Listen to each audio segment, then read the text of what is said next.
एक हाथ में फावड़ा, दूसरे हाथ में हथकड़ी और कब्र खोदता वो भाई जिसने अपने बड़े भाई को लाश बनाकर नमक डाला और फिर लाश को यहाँ दफना दिया था। लेकिन पुलिस की मौजूदगी में इस लाश को इस कब्र से निकालने वाला भी यही भाई था। नमस्कार दोस्तों, मेरा नाम है मोहम्मद आसिम और आप देख रहे हैं क्राइम तक। आज की कहानी है एक ऐसे भाई की जिसने न सिर्फ अपने बड़े भाई को मौत की नींद सुलाया, बल्कि जो कहानी दुनिया को पता चली वो सुनने के बाद, वो जानने के बाद हर कोई हैरान था। ये कहानी है तारिक और मशारिक की। दो सगे भाई, दोनों एक दूसरे से बेइंतहा प्यार करते थे। दोनों भाई एक दूसरे पर जान छिड़कते थे। लेकिन इनकी कहानी में खूनी मोड़ तब आया जब छोटे भाई मशारिक की शादी होती है पड़ोस की रहने वाली मुस्कान से। मुस्कान वो महिला जो इसके घर पर, मशारिक के घर पर आकर माँ का ख्याल रखती थी, घर के कामकाज करती थी, खाना बनाती थी, सफाई करती थी। और उसी लड़की से मशारिक को प्यार हो जाता है। प्यार परवान चढ़ा, परिवार में कहानी बताई गई प्यार की, और फिर उसके बाद परिवार में माँ तो मान गई, लेकिन बड़े भाई को इस बात से आपत्ति थी वो कि छोटा भाई जिस लड़की से शादी करना चाहता है वो उनके घर में नौकरानी के तौर पर काम कर रही थी। और यही वजह बनी इस कत्ल की।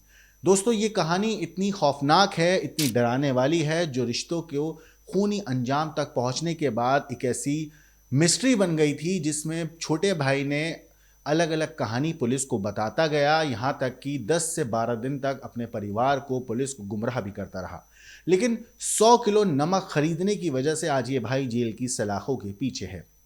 शुरुआत में हमने क्राइम तक पर आपको ये कहानी सुनाई भी थी, जहां पर कैमरे पर मशारिक ने अपना जुर्म कबूल किया था।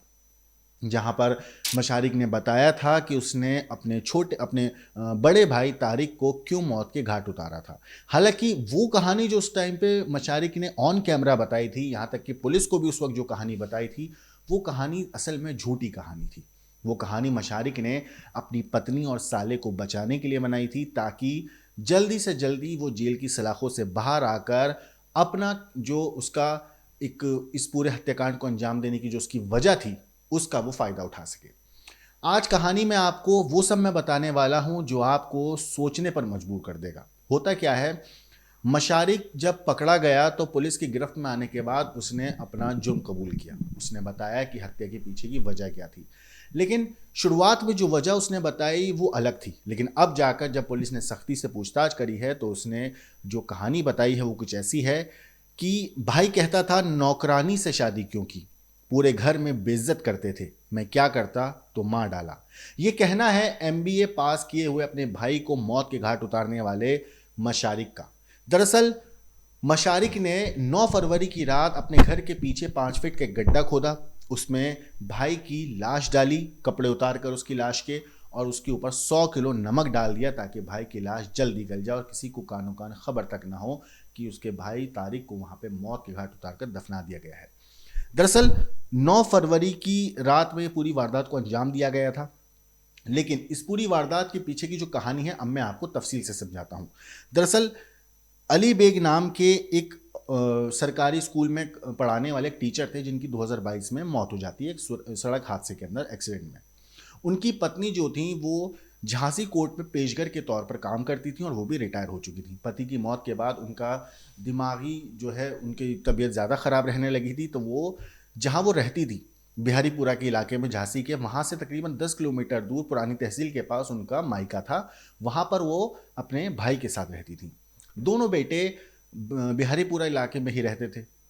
यहाँ पर उनका 2500 वर्ग फीट का एक घर बना हुआ था, 2 मंजिला मकान था, जिसमें ऊपर वाले फ्लोर पर मशारिक और उसकी पत्नी मुस्कान रहा करते थे और नीचे ग्राउंड फ्लोर पर तारिक और उसकी माँ रहते थे।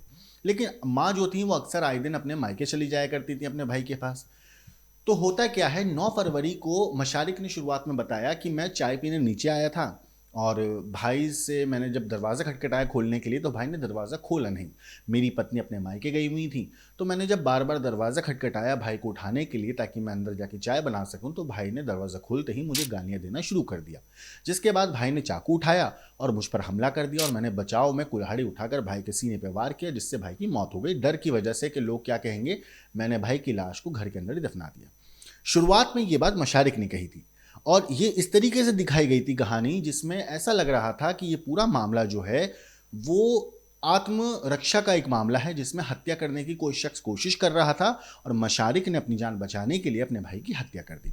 शुरुआत में ये इस तरीके से मशारिक ने इस पूरी कहानी को दुनिया के सामने परोसा था, लेकिन अब जब पूछताछ शुरू हुई, पूछताछ होने के बाद जब पुलिस ने हर एंगल से जांच करी तो जो कहानी निकल कर सामने आई वो कुछ ऐसी थी कि मशारिक का जो बड़ा भाई था तारिक, वो इस बात से खफा था कि मशारिक जो है अपने घर में काम करने वाली एक लड़की से शादी कर रहा है। और अब इसके जानने के लिए, इस चीज़ को समझने के लिए आपको थोड़ा पीछे चलना पड़ेगा। दरअसल मुस्कान जो है और उसका भाई तालिब उर्फ असद, इन लोगों की माँ की काफ़ी दिन पहले मौत हो चुकी थी। परिवार में से पिता थे जो ट्रक ड्राइवर के तौर पे काम करते थे और वो हफ्ते में, महीनों में कभी कभार घर आया करते थे। और मुस्कान और तालिब जो हैं वो अपनी नानी के साथ तारिक और मशारिक के घर के 3 घर छोड़ के ही रहती थी। अब मुस्कान की नानी जो है वो भी सफाई कर्मचारी के तौर पर उसी इलाके में एक क्लिनिक थी डॉक्टर की, वहाँ पर काम करती थी। और जो मशारिक और तारिक का परिवार था ये पढ़े लिखे लोग थे, अच्छा खासा पैसा था, 2 अलग अलग घर थे करोड़ों रुपए के। एक 2500 वर्ग फीट का इन्होंने घर यहाँ भी बनाया हुआ था। बाप जो हैं वो टीचर थे, माँ जो थी वो पेशकर के तौर पे काम करती थी, बड़ा भाई एमबीए करा हुआ था। तो ये चीज़ जो है, मतलब इनका जो परिवार था काफ़ी संपन्न परिवार था, पैसों से भी और एजुकेशन वाइज भी। वहीं अगर बात मुस्कान की करें तो मुस्कान का परिवार उतना संपन्न नहीं था, नॉर्मल नौकरी करने वाले लोग थे।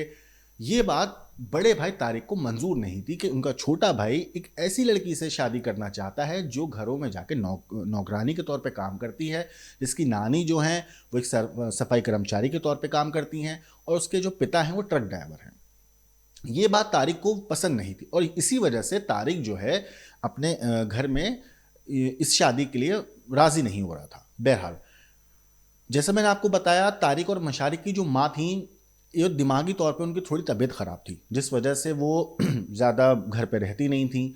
तो मशारिक ने अपने मामा से बोला कि क्यों ना हम घर के अंदर मुस्कान जो घर पड़ोस में रहती है लड़की, उसको बुला लें, वो घर के 2-3 काम भी कर दिया करेगी, माँ का खाना भी बना दिया करेगी।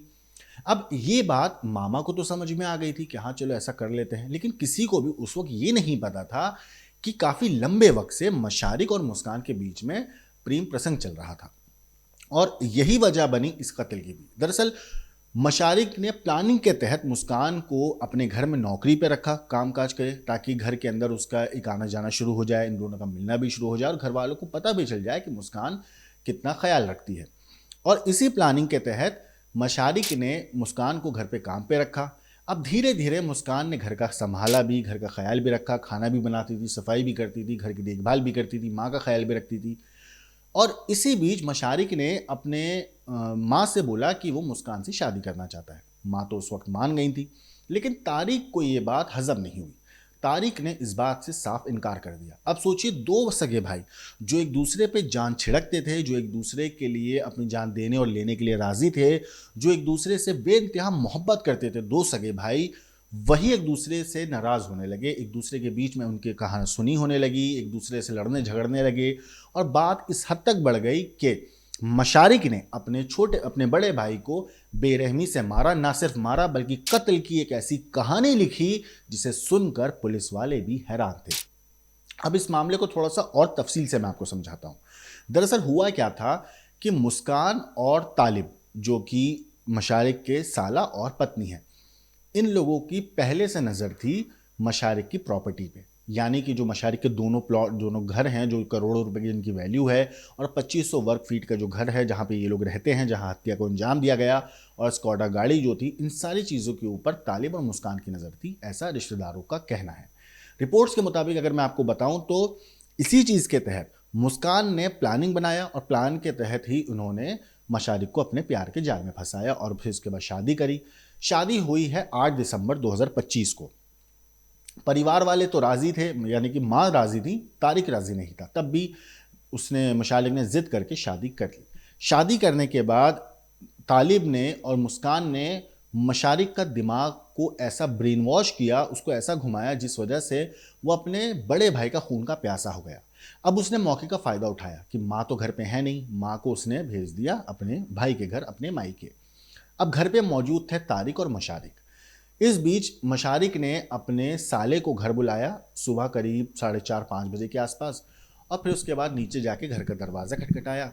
बड़ा भाई घर में सो रहा था, उसने दरवाज़ा खोला, वहाँ पे इन दोनों के बीच में बहसबाजी हुई और फिर मौका देखते ही मशारिक ने तारिक के ऊपर कुल्हाड़ी से हमला कर दिया, जिससे उसकी मौके पर मौत हो गई। कई रिपोर्ट्स में ऐसा दावा किया गया है कि मशारिक ने हत्या के बाद उसके सर को भी धड़ से अलग करने की कोशिश करी, ताकि घर जाके जो धड़ है उसको घर के बाहर ले जाकर कहीं और फेंक सके, लेकिन होता क्या है वो कर नहीं पाता। अब लाश को भी उसका प्लान था पहले कि घर के बाहर ले जाकर कहीं जंगल में दफना देंगे, लेकिन उस टाइम पे घर के बाहर खुदाई का काम चल रहा था, तो इस वजह से गाड़ी बाहर नहीं जा पाई और मजबूरन मशारिक ने अपने साले तालिब के साथ मिलकर घर में गड्ढा खोदा, गड्ढे के अंदर लाश रखी और उसके बाद उसे नमक डालकर मिट्टी डाली और दफना दिया। ये थी वो कहानी जिसमें कत्ल की वजह कैसे हुई ये मैंने आपको बताई। अब आपको बताता हूँ कत्ल के बाद क्या हुआ। मशारिक ने हत्या करने के बाद लाश को तो ठिकाने लगा दिया था, उसके कपड़े बाहर ले जाकर जला दिए थे, सबूत मिटाने के लिए मोबाइल फ़ोन जो है स्विच ऑफ करके फेंक दिया था, सारी चीज़ें कर दी थी। लेकिन 9 तारीख को कत्ल के बाद अगले दिन मशारिक का जो बड़े भाई है तारिक, उसके फ़ोन पर माँ ने फ़ोन किया, जो कि अपने मायके थी। बेटे का फ़ोन ऑफ था। माँ ने फिर छोटे बेटे मशारिक को फ़ोन किया और पूछा कि बेटा तारिक कहाँ है। इस पर मशारिक ने बोला प्लानिंग के तहत कि भाई तो घर पे है नहीं, वो तो कहीं निकले थे, अभी तक आई नहीं है, मैं जाके पता करता हूँ। वो नौकरी पर था। अच्छा, जो इनके पिता थे वो एक सरकारी टीचर थे, लेकिन पिता की मौत के बाद अनुकंपा के तहत एक सरकारी नौकरी ऑफर हुई थी, लेकिन तारिक ने उस वक्त ये कह के मना कर दिया था कि मैं तो एमबीए कर रहा हूँ, मुझे अभी कॉम्पिटिटिव एग्जाम की तैयारी करनी है, तो ये सरकारी नौकरी छोटे भाई मशारिक को दे दो। अब मशारिक को तो नौकरी मिल गई, हालांकि इस वजह से मशारिक और तारिक के बीच में नज़दीकियाँ और ज़्यादा बढ़ गई थी, दोनों भाई एक दूसरे से और ज़्यादा क्लोज आ गए थे। लेकिन कहानी में कुछ और ही लिखा हुआ था। अब होता क्या है, मशारिक की हत्या करने के बाद उसने जो पूरा प्लानिंग करी, माँ को गुमराह किया। अब 2 दिन तक जब तारिक का फ़ोन नहीं लगा तो माँ को थोड़ा सा खटका हुआ। माँ ने अपने भाई को बताया। मामा और माँ दोनों जो है घर आ जाते हैं बिहारीपुरा के इलाके में। अब वो आके घर पे आके पूछते हैं मशारिक से, तो मशारिक कहता है कि भाई तो उस दिन से गए हुए हैं, अब तक आई नहीं है। तो एक नौटंकी करते हुए दिखाने की कोशिश करता है कि उसे फिक्र है अपने भाई के गायब होने की, जबकि सच ये था कि उसे फिक्र बिल्कुल नहीं थी। इस बीच मामा ने कहा कि क्यों ना मैं पुलिस में कंप्लेन दर्ज कराऊं और बोलूं कि हमारा भांजा ऐसे ऐसे गायब है। उस टाइम पे मशारिक ने अपने मामों को बोला था कि देखो मेरा नाम मत लेना, क्योंकि मैं सरकारी नौकरी करता हूँ। यहाँ मामों को सबसे पहली बार अपने भांजे पे थोड़ा सा शक हुआ था, क्योंकि जाहिर सी बात है, एक अगर तुम्हारा सगा भाई गायब है और छोटा भाई ऐसा कुछ बोल रहा है। बहरहाल बात आगे बढ़ाते हैं। होता क्या है, पुलिस में जाके मशारिक और मामा जाते हैं और गुमशुदगी की तारीख की रिपोर्ट दर्ज करते हैं। पुलिस मामला दर्ज करती है और तफ्तीश अपनी शुरू कर देती है, तारीख को ढूंढना शुरू कर देती है। इस बीच मामा को मशारिक की हरकतों पे थोड़ा संदेह हो रहा था, उसे शक था कि कहीं ना कहीं कुछ गड़बड़ है। तो मामा जो हैं वो एक दिन पुलिस स्टेशन जाते हैं और पुलिस को जाके बोलते हैं कि मुझे ऐसा लगता है कि तारिक के गायब होने में मशारिक का कहीं ना कहीं थोड़ा सा हाथ है। पुलिस को जब ये बात पता लगती है तो पुलिस अपनी तफ्तीश कर ही रही थी। इसी बीच पुलिस को एक जानकारी हाथ लगती है कि 9 फरवरी को मशारिक ने तकरीबन 100 किलो नमक खरीदा था। अब एक आम मिडिल क्लास आदमी, नॉर्मल काम, चपरासी की नौकरी करने वाला शख्स 100 किलो नमक का क्या करेगा। यहाँ पहले पुलिस को सबसे पहली बार मशारिक के ऊपर शक हुआ था। अब शक होने के बाद क्या होता है, पुलिस मशारिक को पुलिस स्टेशन बुलाती है पूछताछ में। अच्छा, इससे पहले मामा भी पुलिस को बोल चुके हैं कि उन्हें शक है मशारिक की हरकतों पे। तो पुलिस का पहला प्राइम टारगेट बन गया यहाँ पे मशारिक। अब मशारिक से पुलिस ने पूछताछ शुरू करी। तकरीबन 3-4 घंटे की पूछताछ में मशारिक अलग अलग बातें बताता रहा, बात को घुमाने की कोशिश करता रहा, लेकिन पुलिस ने फिर सख्ती से पूछताछ करी। तब जाकर उसने कबूल किया कि हाँ, मैंने भाई का कत्ल किया है और लाश घर के अंदर दफन है। उसके बाद 9 फरवरी को 12 साढ़े 12 बजे के आसपास रात में पुलिस और मजिस्ट्रेट की मौजूदगी में घर पे पूरा तामझाम पुलिस का पहुंचता है और फिर वहाँ पे मशारिक से पूछताछ होती है। मशारिक शुरुआत में क्या करता है, कभी कहता है कि लाश घर के इस कोने में है, कभी बोलता है इस कोने में है, कभी बोलता है इस कोने में है, लेकिन फिर तकरीबन रात में 2:30 बजे के आसपास मशारिक पुलिस को बताता है कि लाश कहाँ पर है। उसने बताया कि लाश घर के पीछे बरामदे में किस जगह दफन करी थी और उसके बाद वहाँ पर उसने कूलर रख दिया था लाश को ऊपर, मतलब फर्श करके, ताकि किसी को पता ना चले। पुलिस वो वहाँ से उसी से कूलर हटवाती है, वो मिट्टी के जो टाइल्स इंटरलॉक वाले वो हटाती है, गड्ढा खुदवाती है, और सारी चीज़ें मशारिक कर रहा था, जिसका वीडियो भी आप देख सकते हैं। मशारिक जो है करने के बाद लाश निकालता है। पुलिस को बाकायदा पता चलता है कि हत्या के पीछे की वजह क्या थी। अब इस मामले पर रिश्तेदारों का कहना है कि कहीं ना कहीं इस पूरे मामले में पत्नी का और उसके साले का भी हाथ था। पुलिस अपनी तफ्तीश आगे करती है तो पता चलता है साला और पत्नी तो फरार हैं। पुलिस अब जाके जो है साले को तो यानी कि तालिब को तो पकड़ पाई है, लेकिन पत्नी अभी भी फरार चल रही है। आपको बता दूं दोस्तों, जब ये पूरा मामला सामने आया था उस टाइम पे मशारिक ने पुलिस को जो कुछ बताया था वो कहानी क्या थी। मशारिक ने उस वक्त पुलिस को कहा था कि 8 फरवरी को मेरी पत्नी मायके चली गई थी, 9 फरवरी को 22 तारीख घर के ग्राउंड फ्लोर पर सो रहा था। अच्छा, मैं आपको बता दूं दोस्तों, ये कहानी आगे से बताने से पहले कि ये जो अब मैं पढ़ रहा हूं ना, ये वो पहला बयान है जो मशारिक ने पुलिस को दिया था, और ये बयान झूठा है। ये झूठी कहानी उसने पुलिस को बताई थी। उसने झूठी कहानी बताई थी कि मैं ऊपरी मंजिल पर था, सुबह करीब 6 बजे मैं चाय के लिए नीचे आया और कमरे का गेट खुलवाया तो भाई ने बहुत गुस्से से दरवाज़ा खोला, मुझे भला बुरा कहने लगे। मुझे भी गुस्सा आ गया, मैंने भी भाई को उल्टा सीधा बोल दिया। मशारिक का यह भी आरोप है कि गुस्से में तारिक ने चाकू उठाया था, मैंने डर से करीब पड़ी कुल्हाड़ी उठाकर सिर पर गले पर वार किया। तारिक लहूलुहान होकर गिर पड़ा और थोड़ी देर में उसकी मौत हो गई। भाई की मौत के बाद मैं डर गया, लाश ठिकाने लगाने का प्लान बनाने लगा। मैंने सोचा कि अगर घर के पिछले हिस्से में गड्ढा खोद कर लाश छिपा दूं तो किसी को पता नहीं चलेगा। इसके बाद घर के पीछे इंटरलॉकिंग टाइल्स हटाकर करीब 5 फीट गहरा गड्ढा खोदा। बाजार से 100 किलो नमक खरीद कर लाया, लाश को गड्ढे में डालकर उस पर नमक डाला और मिट्टी से भर दिया। फिर उसके ऊपर पत्थर रख दिए। इसके बाद कुल्हाड़ी और चाकू को भी घर में छिपा दिया। घर में पड़े खून के धब्बे को साफ कर दिया। मुझ पर शक ना हो इसलिए गुमशुदगी की शिकायत भी दर्ज कराई थी। ये जो कहानी मैंने अभी आपको सुनाई, ये झूठी कहानी थी। ये वो झूठा बयान था जो मशारिक ने पुलिस को गुमराह करने के लिए दिया था। अच्छा, ये बयान दिया गया था ताकि पत्नी और साले की संलिप्तता जो थी इस मामले में नहीं पता चले। लेकिन कानून ने जब अपना काम किया, पुलिस ने जब अपनी तफ्तीश करी तो पता चला कि मशारिक का इस पूरे हत्याकांड में साथ दिया था तालिब ने और मुस्कान ने। मुस्कान तो अभी फरार है, तालिब पुलिस की गिरफ्त में है। और ये जो 9-10 दिन गुमराह करता रहा था ना मशारिक, वो उसका प्लान यही था कि इस 10-15 दिन तक जो गुमराह कर रहा था, 10-12 दिन तक, उसका प्लान यही था कि उसकी जो पत्नी है मुस्कान, वो उस दौरान अपनी नानी के साथ वहां से फरार हो गई थी। हालांकि तालिब को तो पुलिस ने पकड़ लिया, मुस्कान और उसकी नानी अभी भी फरार है। पुलिस की खोजबीन में यह भी बात पता चली है कि हत्या के बाद घर पे जो खून के सने किसके कपड़े थे वो भी बाकायदा इसने धोए थे ताकि किसी को ये ना पता चले यहाँ कत्ल हुआ है। घर के अंदर गड्ढा खोद कर लाश को इसने काटने की भी कोशिश करी थी, लेकिन ये काट नहीं पाया था। जिसके बाद गड्ढा खोद कर इसने सर को ज़्यादा नीचे करके दफनाया था ताकि लाश का जो चेहरा वो जल्दी गल सके, और उल्टा करके दफनाया था। 100 किलो नमक डाला, फिर मिट्टी डाली, फिर उसे ढक दिया। दोस्तों, ये वो खौफनाक कहानी है जिसमें दो सगे भाई जो एक दूसरे पे जान छिड़कते थे, जो एक दूसरे से बेइंतहा मोहब्बत करते थे, वही कहानी में इस खूनी अंजाम तक पहुंचने की जो वजह बनी वो थी एक ऐसी कहानी जिसमें घर मौजूद था, जिसमें प्रॉपर्टी का लालच मौजूद था। सोचिए, जो टीचर थे अली बेग, उन्होंने और उनकी पत्नी ने, जो तारिक और मशारिक की माँ हैं, इन दोनों ने मिलकर मेहनत करी ताकि एक अच्छा घर बना सके अपने दोनों लड़कों के लिए। लेकिन उन्हें क्या पता था कि उनकी अपनी औलाद एक दूसरे के खून का प्यासा हो जाएंगी।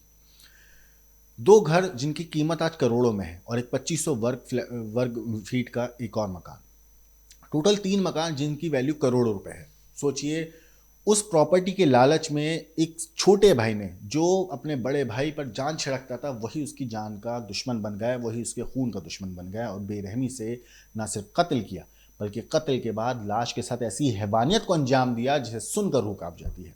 जिस तरीके से भाई की हत्या करी और अपने साले के साथ मिलकर करी। सोचिए, जब ये शख्स अपने भाई की लाश को अपने घर के अंदर दफना रहा था, जब उसको लाश को दफनाने के लिए गड्ढा खोदा जा रहा था, जब 100 किलो नमक लेकर आया था, जब उसकी लाश से कपड़े उतारे गए थे, इस भाई के दिल को थोड़ी सी भी तकलीफ नहीं हुई।